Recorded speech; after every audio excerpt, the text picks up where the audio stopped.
Assalamualaikum warahmatullahi wabarakatuh. Selamat pagi anak-anak. Baiklah, di sini Ibu akan membahas mengenai materi minyak bumi. Nah, sebelum itu kita harus mengetahui apa itu minyak bumi. Minyak bumi itu berasal dari bahasa Latin, yaitu petroleum. Petro yang berarti batuan dan oleum berarti minyak. Jadi, petroleum adalah minyak batuan.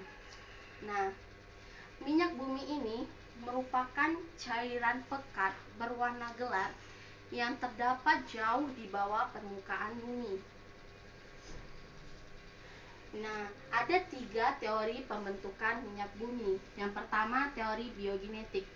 Teori ini mengatakan bahwa minyak bumi dan gas alam itu terbentuk dari hewan dan tumbuhan yang telah lama mati, kemudian tertimbun oleh endapan lumpur. Selanjutnya, endapan ini dibawa oleh arus sungai menuju ke lautan, di mana di dasar laut endapan ini mengendap menjadi batuan. Nah, karena adanya pengaruh dari waktu yang sangat lama, ribuan bahkan jutaan tahun, serta dipengaruhi oleh suhu dan tekanan yang tinggi, maka menyebabkan terbentuknya lah minyak bumi. Teori yang kedua itu ada teori anorganik. Teori ini mengatakan bahwa minyak bumi dan gas alam itu terbentuk dari aktivitas bakteri.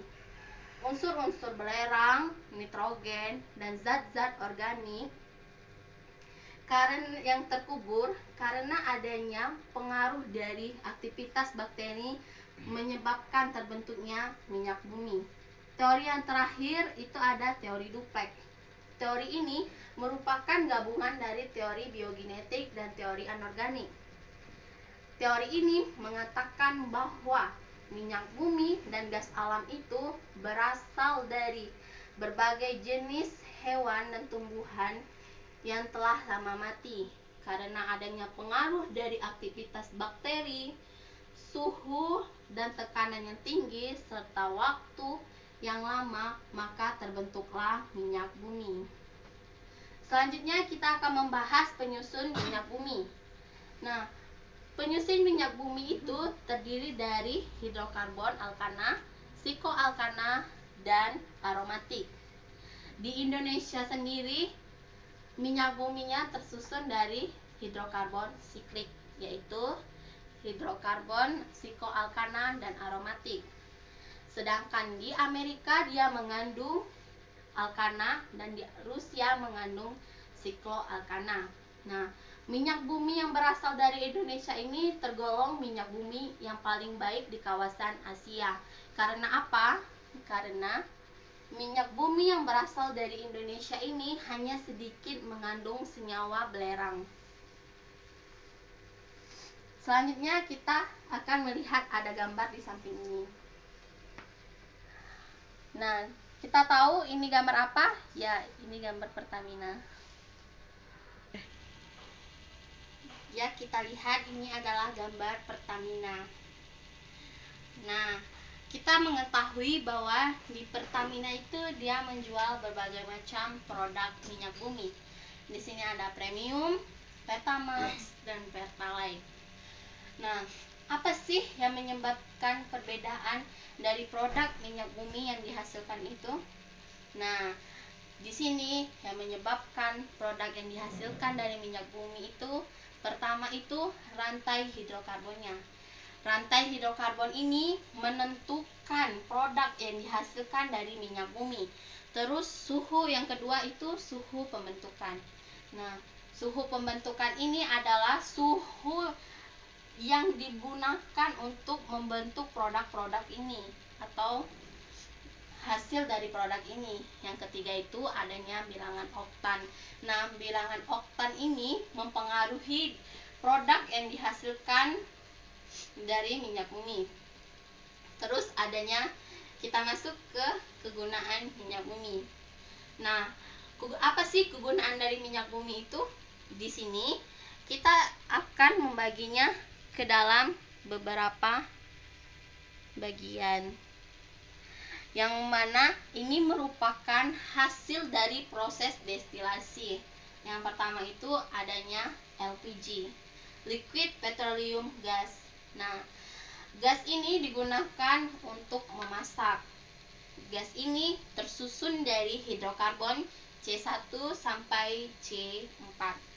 Dia tersusun dari gas propana dan gas butana, di mana dia pada saat dimasukkan ke dalam tabung logam, dia diberi tekanan tinggi sehingga dari fasa gas menjadi fasa cair. Terus yang kedua itu adanya bensin. Nah, bensin ini akrab ya dalam kehidupan kita sehari-hari. Bensin ini digunakan oleh kendaraan bermotor. Bensin ini tersusun dari rantai hidrokarbon C5 sampai C11, di mana suhu pembentukannya itu dari 30 derajat Celcius sampai 180 derajat Celcius. Terus yang ketiga adanya nafta. Nafta ini digunakan sebagai campuran dalam pembuatan karet, pelarut, dan petrokimia lainnya. Terus ada kerosin. Nah, kerosin ini akrab dalam kehidupan kita sehari-hari. Pada waktu kita masih kecil, ibu kita sering menyuruh kita membeli minyak tanah. Nah, minyak tanah inilah nama lainnya kerosin.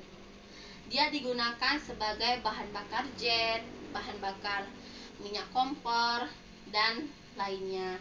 Terus di sini ada minyak diesel. Nah, minyak diesel ini lebih dikenal dengan sebutan solar.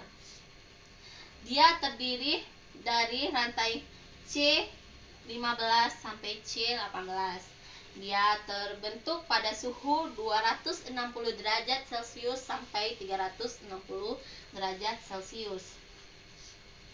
Minyak ini digunakan oleh kendaraan yang menggunakan mesin diesel, contohnya truk, bus, kereta api diesel, dan sebagainya.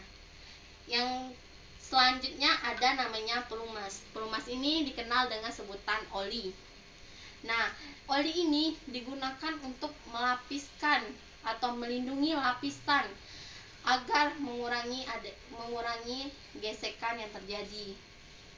Nah, terus yang terakhir merupakan residu atau sisa dari minyak bumi, yaitu berupa aspal. Nah, aspal ini digunakan untuk pelindung jalan raya atau pelapis jalan raya. Karena apa? Karena dianya bersifat tahan air. Nah, 3.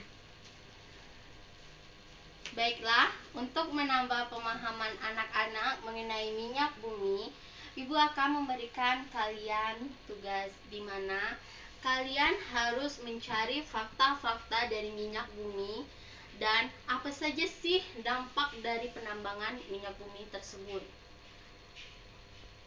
Baiklah, Ibu akhiri materi mengenai minyak bumi hari ini. Apabila ada salah kata, Ibu mohon maaf. Ibu akhiri, wabillahi taufiq wal hidayah. Wassalamualaikum warahmatullahi wabarakatuh.